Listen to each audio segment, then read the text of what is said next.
Et même hier, aujourd'hui et demain. Voilà. Donc nous parlons d'aujourd'hui, mais nous allons chercher les témoins d'hier. Nous les associons et nous allons voir les témoins.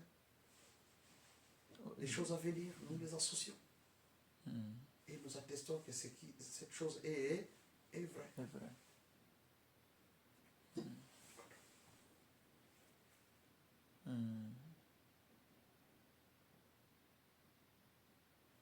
Donc c'est Dieu qui a planté le jardin en Éden. Ouais, en Éden. Et il prend l'homme qu'il avait formé, il l'introduit dans le jardin. On l'appelait jardin d'Éden parce que c'était un jardin qui était en Éden. Il a formé l'homme où? D'abord, écoute, je vais te dire quelque chose. Entre l'homme et le jardin, qui est le premier?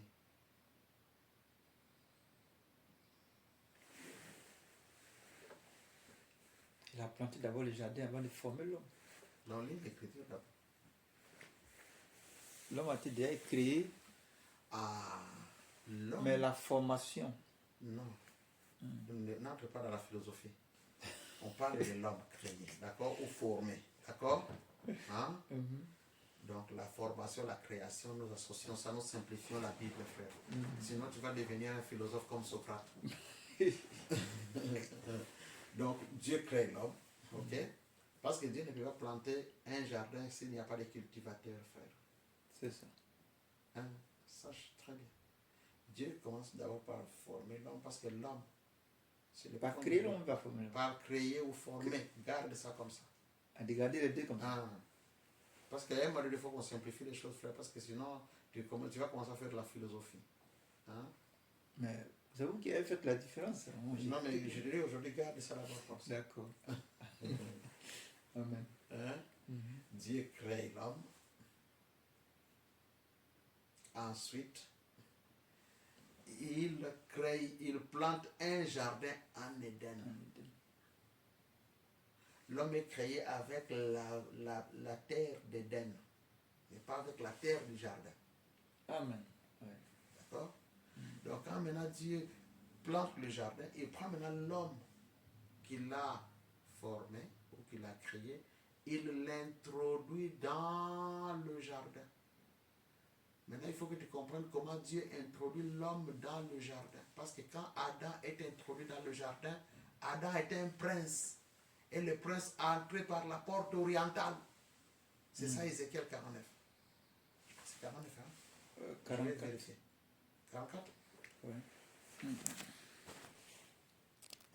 Wow, ça c'est intéressant.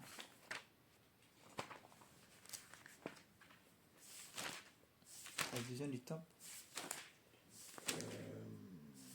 Ouais, non, c'est 49. Et 47. 47, hein? Je pense que c'est... Ouais, 47. Oui, 47. Si tu n'as pas ça, tu vas aller compléter dans Apocalypse, hein? C'est pareil. Donc, le prince... Parce que la porte orientale, c'est le coucher du soleil, plutôt c'est le lever du soleil à l'Orient. Et le prince devait sortir il devait entrer par la porte orientale. Et c'est pourquoi Dieu le chassa aussi par la même porte. Hein? Ça, tu le sais, non? Je vais chercher le verset.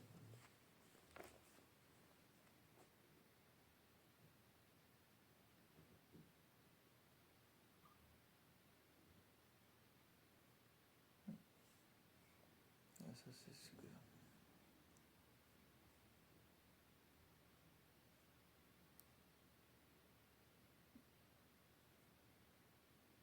Le côté oriental sera le Jourdain. Ouais. C'est ça. Le verset 18, là. Pays d'Israël.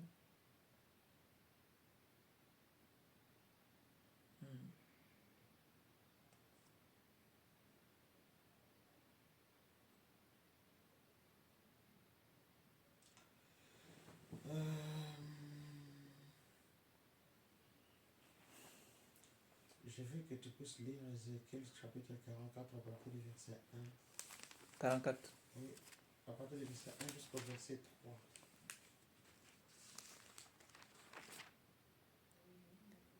Il me ramena vers la porte extérieure du sanctuaire du côté de l'Orient, mais elle était fermée.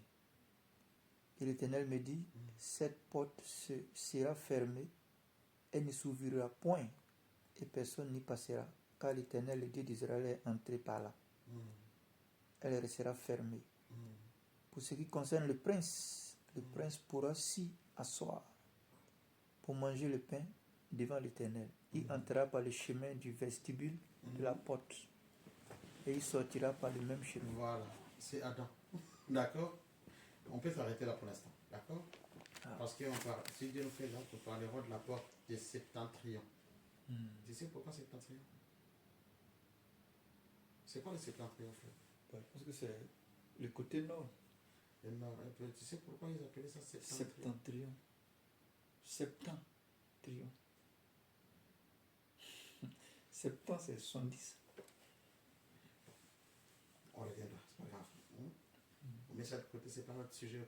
Ce sont des éléments que tu dois maîtriser. Tu es appelé à prêcher cet évangile. C'est l'évangile des questions, frère. Alors, tu vas voir que la porte orientale, c'est la porte d'entrée de l'Éternel lui-même. Et le prince peut entrer par cette porte par le vestibule. Et c'est quoi le vestibule? Le vestibule, c'est une sorte d'entrée, en français ancien. Vestibule, c'est synonyme du vestibule. Qu'est-ce que je peux te dire là-dessus? Je pense que c'était genre une fenêtre. Hein? Non.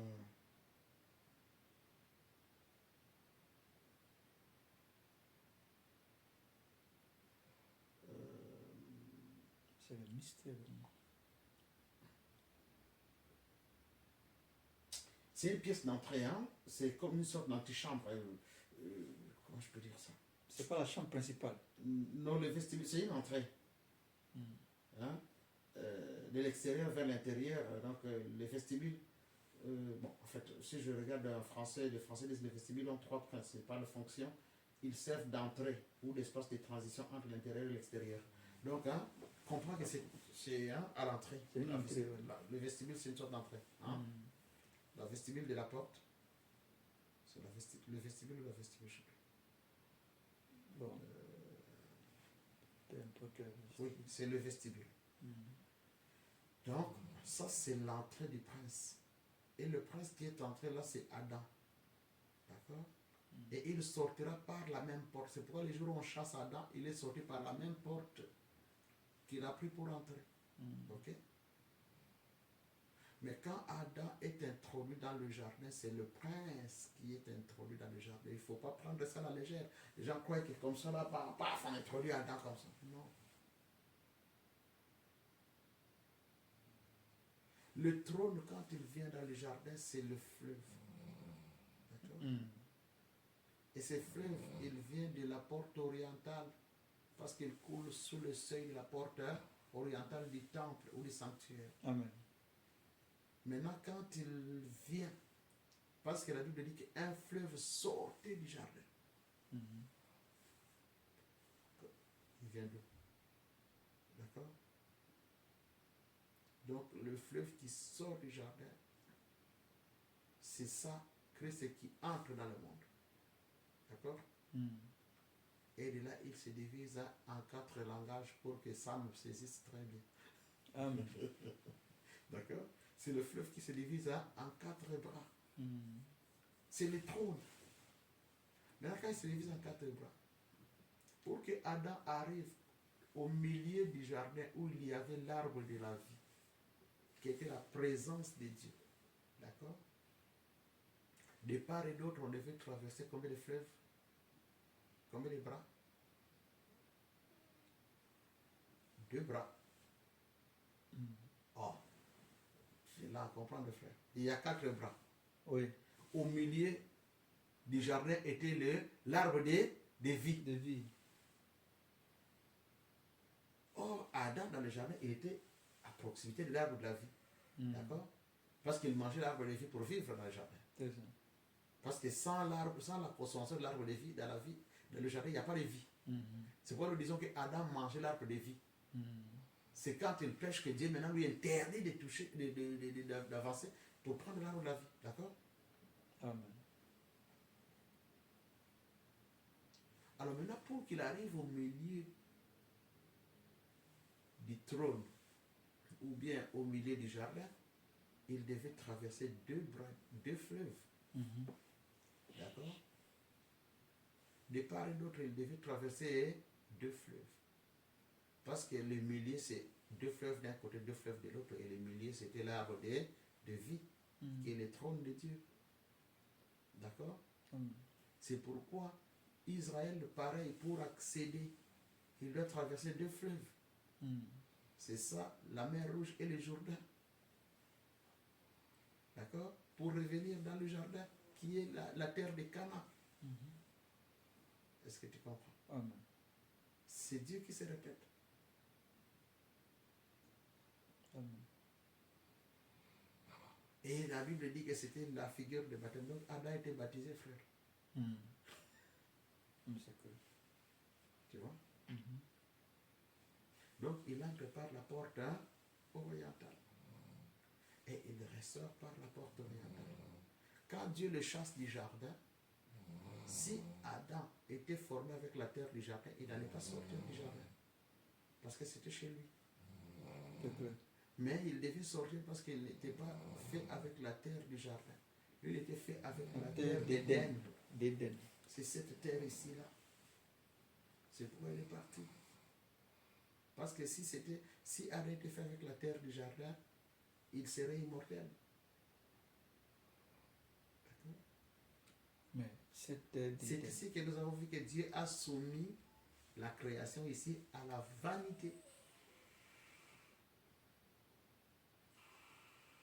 Mais cette terre d'Éden était une terre parfaite.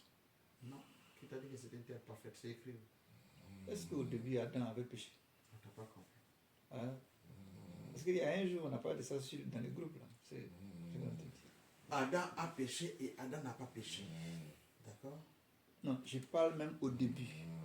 Quand Dieu a pris la poussière de la terre pour faire Adam. Cette poussière, cette terre était parfaite ou pas?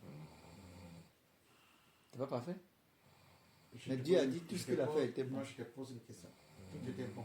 Dieu n'a pas dit que c'était parfait. Il y a bon et parfait. Mais non, frère, quand tu enseignes cet évangile, il faut être prudent. Ah ouais. Sinon, tu vas être bloqué quelque part. Tu reviens seulement, tu te répands parce que ici, c'est la repentance. Hein?